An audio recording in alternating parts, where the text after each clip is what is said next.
పొట్లకాయ కారం చాలా అంటే చాలా అమేజింగ్ గా ఉంటుంది.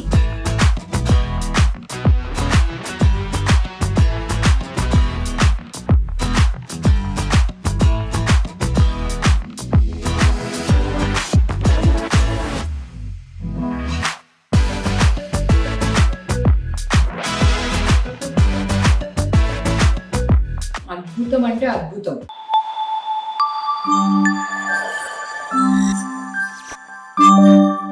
Hi everyone, welcome back to our YouTube channel నీలి మేఘాలలో.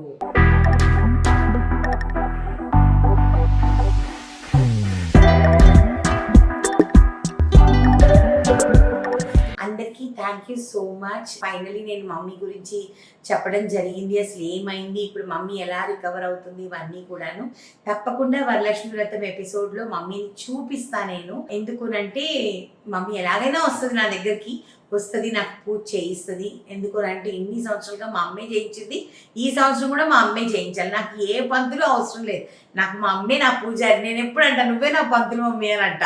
ఎందుకంటే తనే కూర్చుంటుంది, తనే చదివిస్తుంది, అన్ని తనే చేస్తుంది. సెకండ్ ఇయర్ నుంచి, ఫస్ట్ ఇయర్ మాత్రమే అయ్యవారిని పెట్టుకున్నా, సెకండ్ ఇయర్ నుంచి ఇప్పటి వరకు మా అమ్మే చేయించింది నాకు పూజ. ఈ సంవత్సరం కూడా మా అమ్మే చేయిస్తుంది. మమ్మీకి చెప్పా కదా, ఈ టాబ్లెట్స్ మూలన నోట్ సరిగ్గా ఉండదు, చిరాక్గా ఉంటది అని చెప్పేసి. అయినా కూడా బేసికలీ తనకి వెజిటబుల్స్ చాలా ఇష్టము. అండ్ మమ్మీకి ఫుడ్ రెస్ట్రిక్షన్స్ యాజ్ సచ్ ఏమీ లేవు, అదర్ దెన్ మటన్ తినకూడదు అండ్ ప్రాన్స్ క్రాబ్స్ మమ్మీ అసలు తిందు, తనకి షెల్ ఫుడ్ ఎలర్జీ ఉంది కాబట్టి. ప్లస్ డయాబెటిక్ కి సంబంధించిన ఫ్రూట్స్ కొని తినకూడదు, అంతకు మించి ఆవిడ అన్ని తినొచ్చు అనుకోండి. సో అందుకనే ఆవిడకి, మాకు నూనె వంకాయ అని నెల్లూరులో ఒక డిష్ ఉంటుంది అనమాట, చాలా బాగుంటుంది. ఎంతైనా ఆవిడ రూట్స్ ఫుడ్ అంటే ఆవిడకి చాలా ఇష్టము. సో నూనె వంకాయ అనేది చాలా బాగుంటుంది. అయితే మా అమ్మమ్మ చాలా బాగా చేసేది. అక్కడి నుంచి మా అమ్మ చేస్తేనే మా ఇంట్లో మేమందరికి చాలా ఇష్టం అనమాట. సో నూనె వంకాయ చేసేటట్టు, కానీ ఈ రోజు వంకాయ లేకుండా మనం ఏం చేస్తున్నామంటే సేమ్ మసాలా, బట్ మనము పొట్లకాయలో స్టఫ్ చేసి చేయబోతున్నాము. మీరు టైటిల్ లో చూసినట్టు చాలా అంటే చాలా అమేజింగ్ గా ఉంటుంది. పొట్లకాయ ఇష్టపడని వాళ్ళు చాలా మంది ఉంటారు, బట్ ఇలా చేసి తినండి. అసలు పొట్లకాయ అనేది మీరు అమేజింగ్ గా మీకు నచ్చుతుంది. మనం ఎపిసోడ్ చేసేటప్పుడు పొట్లకాయ దేనికి మంచిది అవన్నీ కూడా మనం మాట్లాడుకుంటూ డిష్ వండుకుందాం, ఓకేనా? ఇంగ్రీడియంట్స్ చూసుకునే ముందు మా నీలి మేఘాల ఛానల్ ని లైక్ చేయండి, షేర్ చేయండి, సబ్స్క్రైబ్ చేయండి. పక్కన ఒక బెల్ ఉంటుంది, దాన్ని క్లిక్ చేస్తే చాలా నోటిఫికేషన్స్ వస్తాయి. పదండి ఎపిసోడ్కి వెళ్ళిపోదాం. సో మన పొట్లకాయ కారంకి కావలసిన పదార్థాలు: పొట్లకాయ మంచిగా లేతగా ఉండాలి, చాలా బాగుంది పొట్లకాయ. చింతపండు 3 టేబుల్ స్పూన్స్ సరిపోతుందండి, బట్ నేను నానబెట్టి పెట్టుకున్నా. 3 to 4 టేబుల్ స్పూన్ శనగపప్పు, ఇది కూడా ఒక 2 hours నానితే చాలా బాగుంటుంది. 1 కప్పు నిండా వెల్లుల్లిపాయి, 1 కప్పు నిండా కరివేపాకు, కావలసినంత ఉప్పు, 1/2 టీ స్పూన్ పసుపు, ధనియాలు 3 టేబుల్ స్పూన్, 1 టీ స్పూన్ జీలకర్ర, ఒక 25 నుంచి 30 వరకు ఎండుమిరపకాయలు కారంకి తగినట్టు. నేను ఇక్కడ ఒక 4 మీడియం సైజు ఉల్లిపాయల్ని సన్నగా తరిగి పెట్టుకున్నాను. చూడండి ఎంత సన్నగా తరిగాను. ఒక 1/2 కప్ ఎండు కొబ్బరి పౌడర్ అండి, ఇదిగోండి ఇలాగా ఫైన్ గా ఉంటుంది. తర్వాత తాలింపుకి కావలసినంత నూనె, 1 టీ స్పూన్ ఆవాలు, 1/2 టీ స్పూన్ జీలకర్ర, కొద్దిగా మెంతులు. సో మీరు చూసుకున్నారు కదా, ఇవన్నీ కూడాను ఆల్ ఇంగ్రీడియంట్స్ మనం రెడీ చేసుకున్నాము.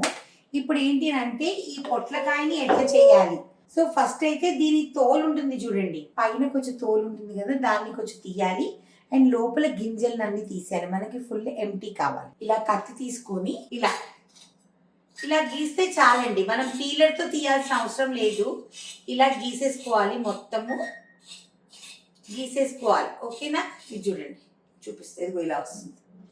ఇదిగో ఇలా గీకేయాలి, కత్తితో గీకేస్తే చాలు, ఓకే? సో ఇలాగా మొత్తము ఇలా తోలు తీసేసుకోవాలి.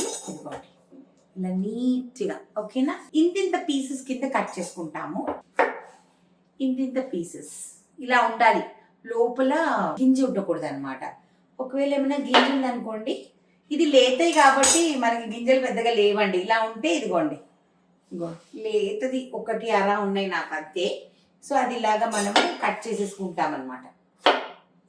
ముద్దురైతే ఏమవుతుందంటేనండి తొందరగా ఉడకదు. అండ్ ఇంకోటి ఏంటంటే తాళ్ళుగా వస్తుంది. సో మళ్ళీ మనం తినలేము, అందుకని ఇలా తింటే బాగుంటుంది. ఇలా ఎంటీగా పెట్టుకోవాలి మొత్తం. అలా అన్ని రెడీ చేసేసుకుందాం, ఓకే? అన్ని ఇలా కట్ చేసి పిల్లర్స్ లాగా ఇదిగోండి ఇలా కట్ చేసి పెట్టుకోవాలి. సో ఫస్ట్ ఇలాగా కడాయి పెట్టుకోవాలి. దాని తర్వాత స్టవ్ ఆన్ చేసుకోవాలి. ధనియాలు అండ్ జీలకర్ర వేయించాలన్నమాట. ఒక చుక్క నూనె వేద్దాం. ఓకే, ఇప్పుడు ధనియాలు జీలకర్ర వేసి రోస్ట్ చేసుకోవాలి. చూసారా, మంచిగా ఫ్రై అయింది. ఇప్పుడు మనం దీన్ని తీసేస్తున్నాం. ఓకేనా, తీసేసి ఒక ప్లేట్లోకి తీసేద్దాం.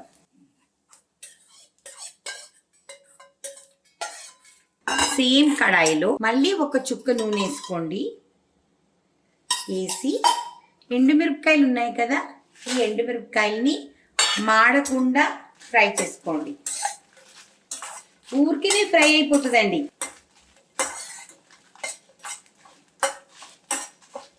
చూడండి ఎంత బాగా వేగాయో. మరీ నల్లగా అయిపోకూడదు, ఎర్రగా చక్కగా. మనకి ఫ్రై అయిందని ఎలా తెలుస్తుంది అంటే, మన ఎండుమిరపకాయలు ఉన్నాయి కదండి, ఇలా ఫ్రై అయినప్పుడు ఇదిగోండి ఇలా ఉబ్బుతాయి అన్నమాట. మంచిగా ఫ్రై అయినట్టు లెక్క. అంతేగాని మరీ నల్లగా చేసేసుకుంటే మన కారం అనేది నల్లగా వస్తుంది అనమాట. అది ఈ మిరపకాయలని కూడా మనము ఇలా ప్లేట్లో వేసేసుకున్నాము. ఇదిగోండి ఎంత బాగున్నాయి చూడండి మిరపకాయలు ఇలాగా. ఓకే, నెక్స్ట్ వచ్చేసేసి ఈ శనగపప్పు ఉంది కదండి, దీన్ని మంచిగా కడిగి నానబెట్టుకున్నాను. సో దీనిలోంచి నీళ్ళన్నీ తీసేయాలి మనం. ఓకే, ఇదిగోండి శనగపప్పు నుంచి నీళ్ళన్నీ తీసాను. స్టవ్ మళ్ళీ ఆన్ చేసుకున్నాము. కొద్దిగా నూనె వేద్దాం. ఓకే, ఉల్లిపాయలు మనం తరిగి పెట్టుకున్న ఉల్లిపాయలు అన్నీ దీనిలో వేసేసుకోవాలి. ఈ కప్పు వెల్లుల్లిపాయలు ఉన్నాయి కదా, ఈ మొత్తం కప్పు వెల్లుల్లిపాయలు వేసేస్తున్నాం. చాలా బాగుంటాయి వెల్లుల్లిపాయలు, ఎంత వేసుకుంటే అంత టేస్ట్. శనగపప్పు సూపర్ ఉంటుంది.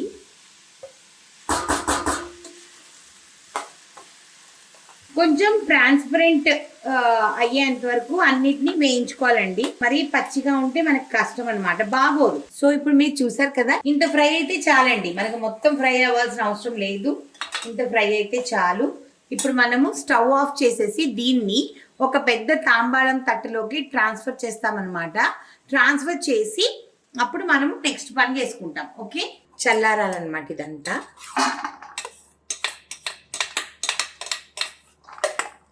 ఇలా మంచిగా స్ప్రెడ్ చేసేయండి. చల్లారాలి, ఫుల్ చల్లారాలి. ఓకేనా, సో మనం వేయించుకోవాల్సినవన్నీ వేయించుకొని రెడీగా పెట్టుకున్నాము. ఇప్పుడు ఏంటంటే అన్నీ చల్లారిన తర్వాత కొన్ని పౌడర్ చేసుకునేవి అలాంటివన్నీ ఉంటాయి కదా, అవన్నీ రెడీ చేసేసుకుందాం. ఓకే, చాలా. సో ఇప్పుడు మనం ఏం చేస్తామంటే, ఇలా ఒక మిక్సీ జార్లోకి ఈ మిరపకాయలు ఉన్నాయి కదా, ఈ మిరపకాయలన్నీ వేసేసుకుందాం దీనిలో. తర్వాత ధనియాలు జీలకర్ర ఏదైతే ఫ్రై చేసామో అవన్నీ వేసేసుకుందాం. ఎండు కొబ్బరి మనం తీసి పెట్టుకున్నాం కదా, ఎండు కొబ్బరి మన దగ్గర పొడింది కాబట్టి మనం ఫ్రై చేయాల్సిన అవసరం లేదు. ఎండు కొబ్బరి ముక్కలు అయితే అప్పుడు మనం ఫ్రై చేయాలి. ఓకే, సో ఇదంతా వేసేసాను. ఇప్పుడు దీన్ని మనము ఫైన్ పౌడర్ చేసుకోవాలన్నమాట. జాగ్రత్త గబుక్కున తీసేటప్పుడు మూత ఇలాగ పెట్టకండి, మొహం మీద కొడుతుంది ఘాటు. ఓకేనా,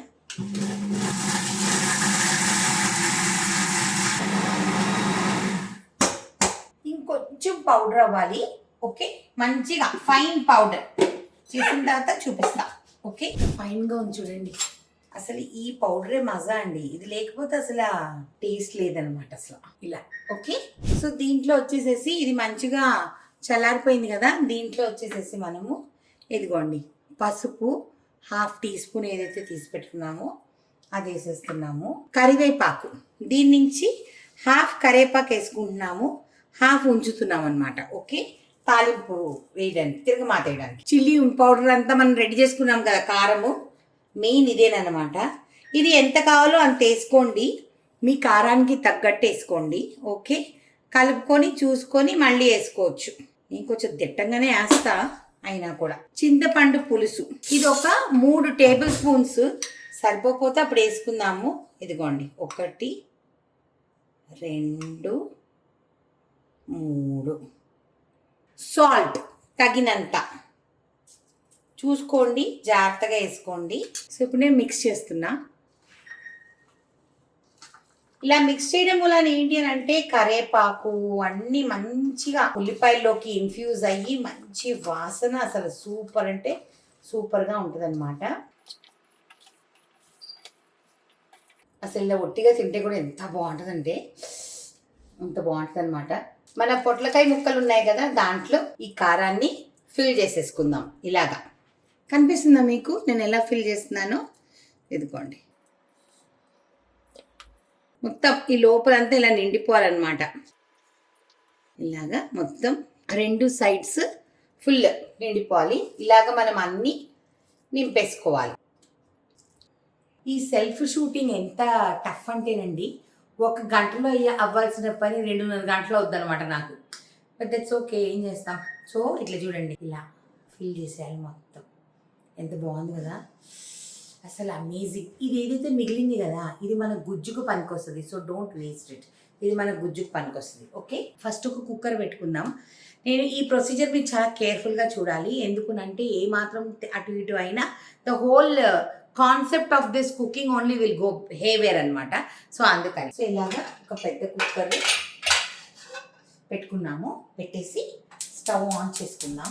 నూనె కొంచెము ఎక్కువ పడుతుందండి. సో ఎందుకునంటే ఇది దీంట్లో మనము వాటర్ అనేది వెయ్యం, కానీ వాటర్ని ఏర్పరచాలి.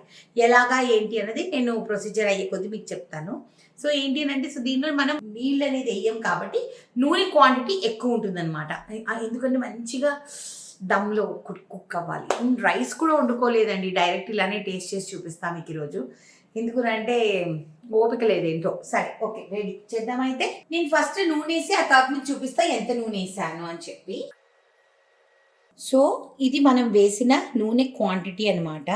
నూనె కాగాలి, కాగిన తర్వాత మనం తాలింపు వేస్తాము. సో నూనె మంచిగా కాగిందండి. ఇప్పుడు మనం దీంట్లో జీలకర్ర, మెంతులు, ఆవాలు, కరివేపాకు, మిగిలిన కరివేపాకు,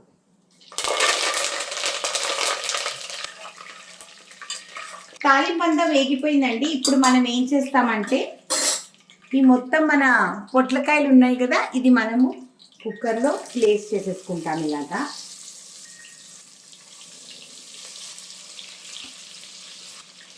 ఇప్పుడు ఈ మొత్తం గుజ్జుంది కదా, దానిలో వేసేస్తాము.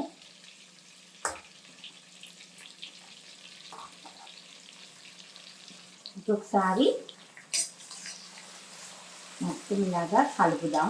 కుక్కర్ మూత పెట్టి ఒక whistle, only 1 whistle. Okay, only 1 whistle అండి. ఒక విజిల్ రావాలి. 1 విజిల్ వచ్చిన వెంటనే ఆపేస్తాం అనమాట మనం. ఓకేనా, ఒక ప్రెషర్ వచ్చింది. ఓకేనా, మనం ఆఫ్ చేసేస్తున్నాం, లేకపోతే మన కొబ్బరి అంతా మాడిపోతుంది మళ్ళీ. సో తీసేసి పక్కన పెట్టిద్దాం. ఒక ప్రెషర్ అనమాట. లేట్గా ఉంటుంది కదా, తొందరగా కుక్ అయిపోతుంది. అందుకే ఒక ప్రెషర్. ఇదే మోస్ట్ ఇంపార్టెంట్ పని అనమాట. ఇలా ఒక ప్లేట్ పెట్టుకోవాలి, స్టవ్ ఆన్ చేసుకోవాలి. ఈ ప్లేట్లో మనము వాటర్ పోయాలి. దీని ప్రొసీజర్ మూలన ఏమవుతుందంటే, ఇప్పుడు కింద మనకి మామూలుగా అయితే మనము ఏమైనా కూర చేస్తే మనం వాటర్ వేస్తాం కదా, మనం వాటర్ వేయట్లేదు కదా. ఈ కూరలో నూనెలోనే ఉడకాలి, ప్లస్ అడుగు అంటకూడదు, బికాస్ కొబ్బరి ఉంది కాబట్టి. సో అందుకే మనం ఏం చేస్తామంటే, ఇలా సిమ్లో పెట్టేసేసి పైన ఒక ప్లేట్లో వాటర్ వేస్తే ఏమవుతుంది, ఈ వాటర్ బాయిల్ అయ్యే కొద్దీ కింద మనకి వాటర్ అనేది ఏర్పడుతుంది అనమాట. సో గ్రేవీ కూడా మంచిగా గుజ్జు బాగా వస్తుంది. అండ్ మన ఉల్లిపాయ, వెల్లుల్లిపాయ, శనగపప్పు ఇవన్నీ కూడా ఉడుకుతాయి అనమాట. మధ్య మధ్యలో మనం కలిపెట్టుకుంటూ ఉండాలి. 15 మినిట్స్ అయితే మంచిగా కుక్ అయిపోతుంది. చూద్దాం. ఓకేనా, చాలు. సో ఇక్కడ చిన్ని బబుల్స్ వస్తాయండి. ఇంకొంచెం రాని వాళ్ళు అప్పుడు చూపిస్తాను నేను మీకు. ఇప్పుడు ఈ గ్యాప్ లో ఏం చేశానంటే, కిందనే కదా మమ్మీ వాళ్ళ ఇల్లు, మమ్మీ వాళ్ళ ఇంటికి వెళ్ళాను అనమాట. మమ్మీ అన్నం తినిందా లేదా చెక్ చేయడానికి వెళ్ళా. నార్మల్గా అయితే బయట ఉంటే ఫోన్ చేసి కనుక్కుంటా, ఇంట్లో ఉంటే కిందికి వెళ్ళి కనుక్కుంటా. అయితే చెప్పా కదా నేను అన్నం వండుకోలేదని చెప్పి. అక్కడికి వెళ్తే మమ్మీ వాళ్ళ ఇంట్లో అన్నం వండింది. మమ్మీ నాకు కొంచెం అన్నం ఇవ్వవా, టేస్టింగ్గా తీసుకుంటాను అనేసి తెచ్చేసుకున్నా. తల్లిదండ్రులు మన దగ్గర ఉన్నప్పుడు కంఫర్ట్ జోనే వేరే ఉంటుందన్నమాట. సో నేను చాలా బ్లెస్డ్గా ఫీల్ అవుతా. ఎందుకునంటే నేను ఇట్లా వెళ్ళిపోగలను మమ్మీ వాళ్ళ ఇంటికి. సో నేను చాలా బ్లెస్డ్గా ఫీల్ అవుతుంటా. ఇలా కిందికి వెళ్ళి నేనేమి ఇప్పుడు ఏమైనా కావాలన్నా కిందికి వెళ్ళి తెచ్చేసుకోవచ్చు అనమాట. అట్లా ఉంటుంది నా పరిస్థితి. సో అది. సో లాస్ట్లో టేస్టింగ్ కూడా చేద్దాం. ఇప్పుడు ఇంకా ఎలా ఉందో చూద్దాం. చూసారా ఎలాగా బబుల్స్ లాగా ఫామ్ అవుతున్నాయో. సో ఇప్పుడు మీకు నేను చూపిస్తా. ఇలా బబుల్స్ ఫామ్ అవుతున్నాయి కదా, నెమ్మదిగా ఈ ప్లేట్ని మనం ఇలా ఎత్తామనుకోండి, ఇదిగోండి కింద ప్లేట్ నుంచి చూసారా వాటర్ ఎలా వస్తుందో మీకు. సో ఆవిరంతా మనకి కిందకి వెళ్ళిపోయి, ఇది ఇలా పక్కన జాగ్రత్త పెట్టుకుందాం. అస్సలు అడుగంటదండి. ఎంత బాగా కుక్ అయిపోయి ఉంటుందంటే, మనం ఊరికే పొట్లకాయని ఇలాగా టర్న్ చేసుకుందాము. సో దట్ అన్ని పక్కల కుక్ అవ్వాలి. బా సూపర్గా కుక్ అయిందండి పొట్లకాయ, అస్సలు అడుగంటదండి. ఇది మనం దేనికైనా ఈ కుకింగ్ మెథడ్ని మనము వాడుకోవచ్చు. మళ్ళీ ఇలానే ఈ ప్లేట్ని తీసేసి ఇంకొక 10 నిమిషాలు వదిలేద్దాం. ఓకే, ఇప్పుడే మూత తీసానండి. ఇదిగోండి ఎంత బాగా వచ్చింది చూడండి. మనం స్టవ్ ఆఫ్ చేసేద్దాం. మంచిగా ఉడికిపోయింది, ఒకసారి చెక్ చేద్దాం. ఇదిగోండి ఎంత సాఫ్ట్గా ఉడికిపోయింది చూడండి. ఇదిగోండి ఊరికి ఇట్లా కట్ చేస్తే కట్ అయిపోతుంది పొట్లకాయ. సో ఇప్పుడు మనం టేస్ట్ చేద్దాం. ఓకే, అన్నం వేడిగా లేదు, మనం కింద నుంచి తెచ్చుకున్నాం కదా, దట్స్ ఓకే, అడ్జస్ట్ అయిపోదాము. ఇలాంటి కూరలు అద్భుతంగా ఉంటాయండి. అసలు అలా తింటూ ఉంటే నోట్లో నీళ్ళు వచ్చేస్తుంటాయి అన్నమాట. ఒక చుక్క నెయ్యి వేసుకున్నారనుకోండి ఇంకా సూపర్ ఉంటుంది. అసలు ఎంత బాగా ఉడికిందంటే చూపిస్తాను చూడండి. చూడండి ఎలా ఉడికిపోయిందో, అద్భుతం అంటే అద్భుతం. పొట్లకాయ కారము మీరు తినాలి అని అనుకుంటే మన నీలి మేఘాల ఛానల్ చూసి మనం వండుకొని తినాలి, అంతే. రీసెంట్గా నేను చేసిన ఉల్లికారం కోడిగుడ్డు రైస్ ఉంది కదా, చాలా మంది నాకు మెసేజెస్ పెట్టారు ఇన్స్టాగ్రామ్లో, యూట్యూబ్లో. Thank you so much. ఇంకో ఇలాంటి ప్రయోగాలు చేసినప్పుడు కూడా భలే అనిపిస్తుంది అనమాట. ఇది ప్రయోగం కాదు, అది. సో అలాగా. సో నెక్స్ట్ ఎపిసోడ్ కుకింగ్ చేద్దామా ఏం చేద్దామా అర్థం కావడం లేదు, ఆలోచిద్దాం. వెల్లుల్లిపాయ ఎంత బాగా ఉడిపోయిందంటే వెన్నెలాగా ఉంది. అప్పటి వరకు మా నీలి మేఘాలు ఛానల్ని లైక్ చేయండి, షేర్ చేయండి, సబ్స్క్రైబ్ చేయండి. పక్కన ఒక బెల్ ఉంటుంది, దాన్ని క్లిక్ చేస్తే చాలా నోటిఫికేషన్స్ వస్తాయి. Until next episode, tata bye by, lots of love, God bless you guys.